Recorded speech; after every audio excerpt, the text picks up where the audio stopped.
Okey, seterusnya organ deria yang ketiga ialah kulit. Kulit ialah organ deria yang paling besar dalam badan manusia. Kulit manusia terdiri daripada lapisan nipis di bahagian luar yang dikenali sebagai epidermis dan lapisan dalam yang dikenali sebagai dermis. Terdapat 5 jenis reseptor di dalam kulit yang akan mengesan rangsangan yang berbeza. Sebagai contoh, kita rujuk kepada gambar yang terdapat di dalam slide. Yang pertama adalah reseptor sakit. Petunjuk kedua adalah reseptor sejuk. Seterusnya, reseptor yang ketiga adalah reseptor haba. Reseptor keempat adalah reseptor tekanan, manakala reseptor kelima adalah reseptor sentuhan. Fungsi reseptor yang pertama iaitu reseptor sakit. Reseptor sakit berfungsi untuk mengesan kesakitan dan merupakan reseptor yang mempunyai bilangan yang paling banyak.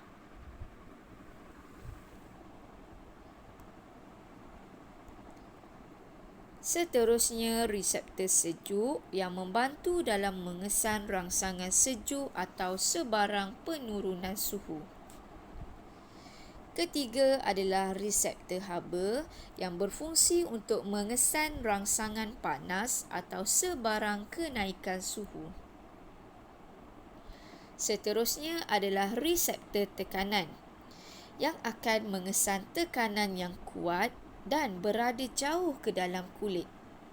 Bersama-sama dengan reseptor sentuhan, reseptor ini membolehkan kita mengenal pasti tekstur dan berat sesuatu objek.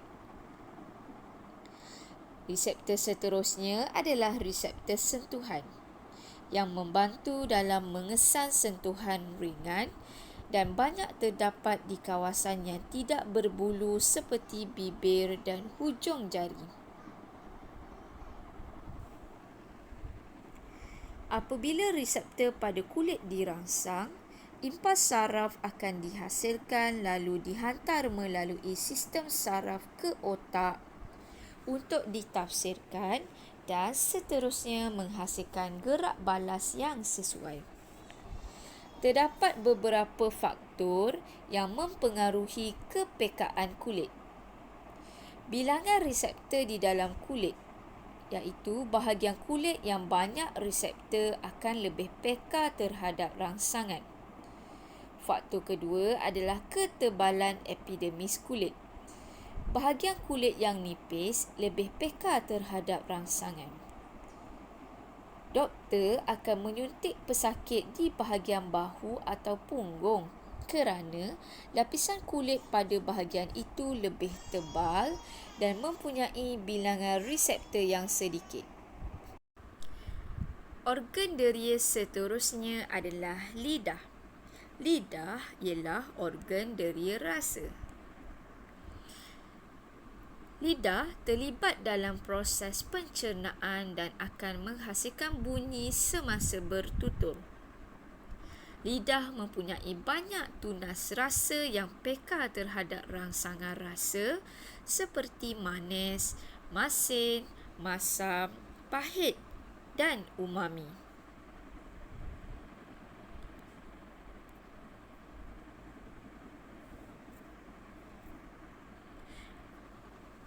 Apa itu umami?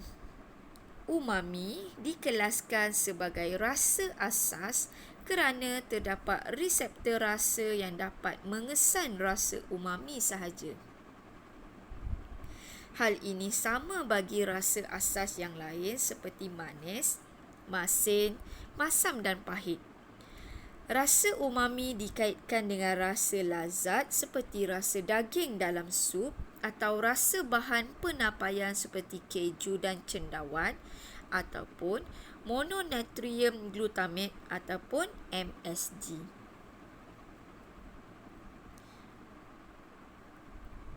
Jika kita perhatikan di permukaan lidah, kita akan nampak bintil kecil yang dikenali sebagai papila pada permukaan lidah.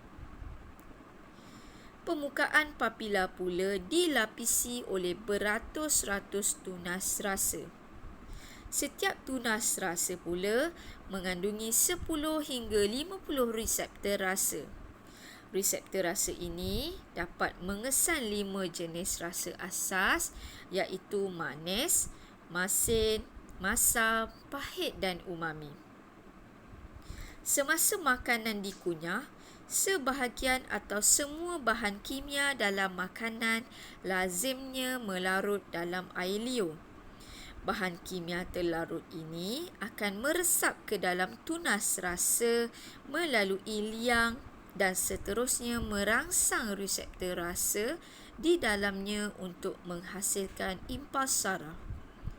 Impas saraf ini kemudiannya dihantar ke otak dan ditafsirkan sebagai rasa manis, masin, masam, pahit, umami ataupun kombinasi rasa-rasa ini. Seterusnya kita akan pergi kepada mekanisme penglihatan manusia. Bagaimanakah manusia boleh melihat? Mata bergerak balas terhadap rangsangan cahaya. Semasa kita melihat objek, cahaya dari objek tersebut masuk ke dalam mata dan terfokus di atas retina untuk membentuk imej. Berikut merupakan mekanisme penglihatan manusia. Cahaya dari objek yang dilihat masuk ke dalam mata melalui kornea. Cahaya akan menembusi gelem air, kanta mata dan gelemaca lalu membentuk imej di dalam retina. Imej yang terbentuk di atas retina adalah lebih kecil dan tersongsang sisi. Fotoreseptor pada retina akan menghasilkan impas.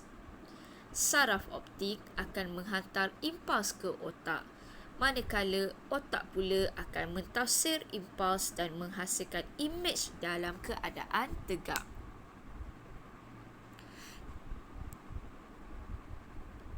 Kita akan belajar tentang bagaimana manusia menjalani mekanisme pendengaran. Telinga akan bergerak balas terhadap rangsangan bunyi. Apabila kita mendengar, bunyi masuk ke dalam telinga melalui cuping telinga. Berikut merupakan mekanisme pendengaran manusia.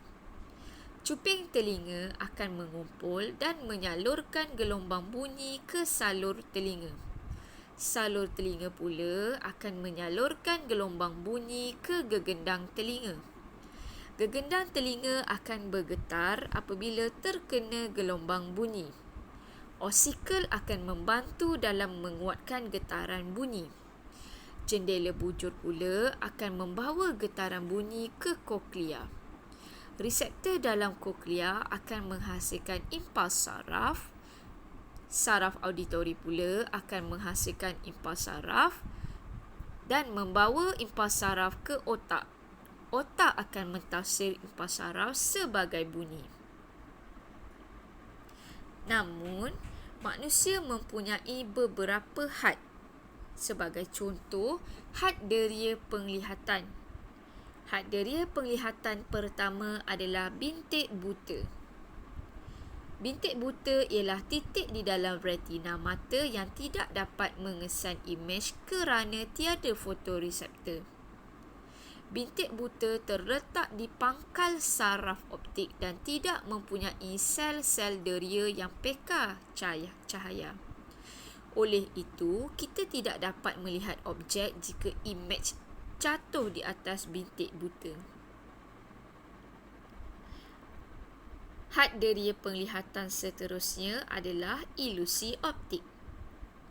Ia berlaku apabila objek yang kita lihat berbeza daripada keadaan sebenarnya.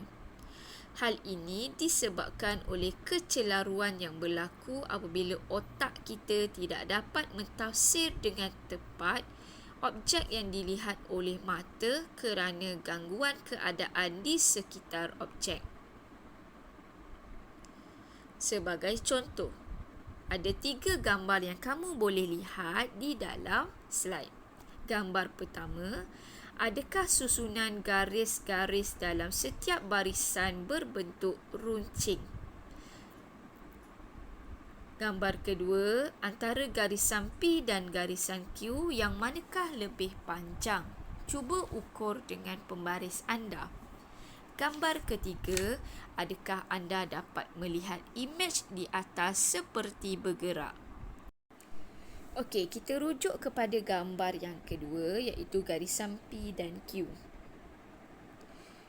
Okey, antara garisan P dan garisan Q, yang manakah lebih panjang? Sekiranya diukur menggunakan pembaris, anda akan dapati garisan P dan garisan Q adalah sama panjang. Hal ini kerana dengan gangguan di sekitar garis lurus PQ, ekoran kepada anak panah masuk dan anak panah keluar telah mengganggu penglihatan kita dan menyebabkan kita tidak dapat membezakan garisan P dan garisan Q. Berikut merupakan contoh-contoh gambar bagi ilusi optik. Gambar yang pertama, kamu akan lihat seperti ada lelaki yang tengah bermuram dan gambar seorang perempuan yang tengah tersenyum. Gambar kedua, kamu akan lihat seperti bintik-bintik tersebut bergerak.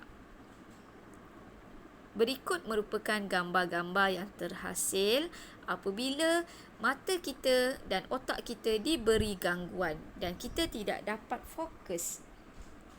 Ilusi optik ini disebabkan oleh otak tidak dapat tafsir dengan tepat objek yang dilihat oleh mata kerana terdapat beberapa gangguan.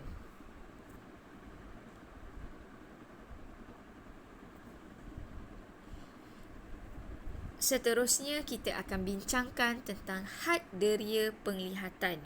Bagaimana kita nak mengatasi had deria penglihatan manusia? Organ deria penglihatan kita tidak dapat melihat objek yang terlalu seni ataupun kecil seperti bakteria dan juga tidak dapat melihat objek yang terlalu jauh seperti planet-planet. Oleh itu, ciptaan sains dan teknologi dapat membantu mengatasi had keupayaan organ deria penglihatan kita. Antara alatan atau ciptaan sains yang dapat mengatasi atau membantu dalam had deria penglihatan manusia yang pertama adalah teleskop. Teleskop dapat membantu kita mencerap objek di angkasa lepas. Seterusnya adalah binokular. Binokular ataupun teropong dapat membantu kita melihat objek yang jauh. Seterusnya yang ketiga adalah mikroskop. Mikroskop dapat membantu kita melihat objek yang seni ataupun kecil seperti bakteria. Seterusnya kita akan belajar tentang kecacatan penglihatan dan cara membetulkannya. Terdapat beberapa jenis kecacatan penglihatan. Antaranya ialah rabun jauh, rabun dekat, astigmatism, buta warna. Sesetengah kecacatan boleh diatasi dengan rawatan seperti melakukan pembedahan atau memakai cermin mata. Walau bagaimanapun, buta warna adalah kecacatan yang tidak boleh dirawat. Kita pergi kepada masalah kecacatan penglihatan yang pertama, iaitu rabun jauh.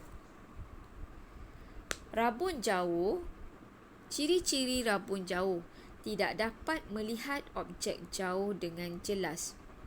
Objek jauh akan kelihatan kabur kerana imej difokuskan di hadapan retina.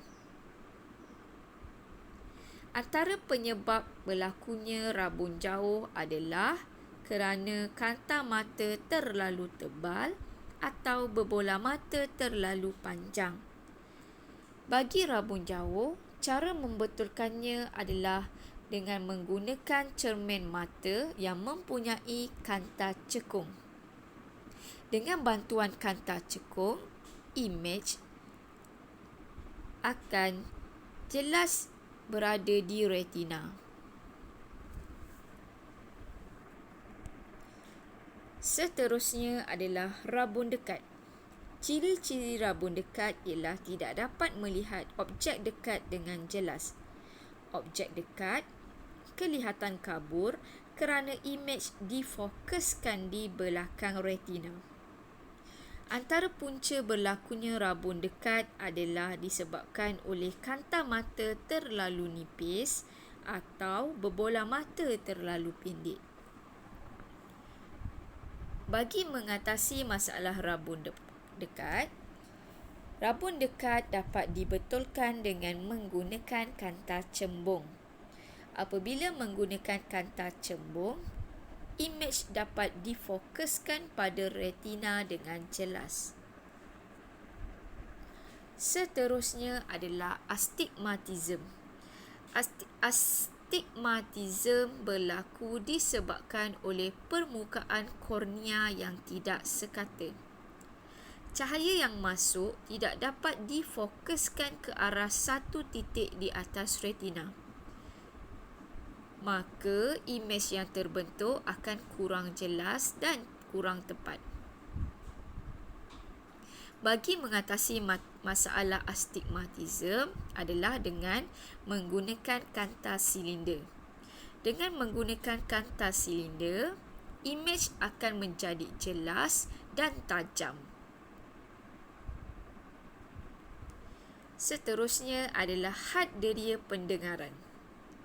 Manusia mempunyai had pendengaran bunyi dalam julat frekuensi 20 Hz sehingga 20,000 Hz. Apabila semakin meningkat usia, julat pendengaran akan menjadi semakin kecil. Bagi mengatasi masalah had deria pendengaran, terdapat beberapa alatan yang dapat membantu manusia dalam mengatasi masalah had deria pendengaran. Yang pertama adalah stetoskop. Stetoskop digunakan untuk mendengar denyutan jantung. Seterusnya adalah alat bantuan pendengaran. Kita akan belajar tentang kecacatan pendengaran dan cara membetulkannya. Pekak merujuk kepada kehilangan pendengaran separa atau sepenuhnya. Hal ini mungkin berlaku akibat yang pertama, jangkitan bakteria, kecederaan mana-mana struktur dalam telinga, proses penuaan, mendengar bunyi yang kuat dalam jangka masa yang panjang. Pekak dapat dibetulkan dengan menggunakan alat bantuan pendengaran, implan koklea, pembedahan dan penggunaan ubat-ubatan.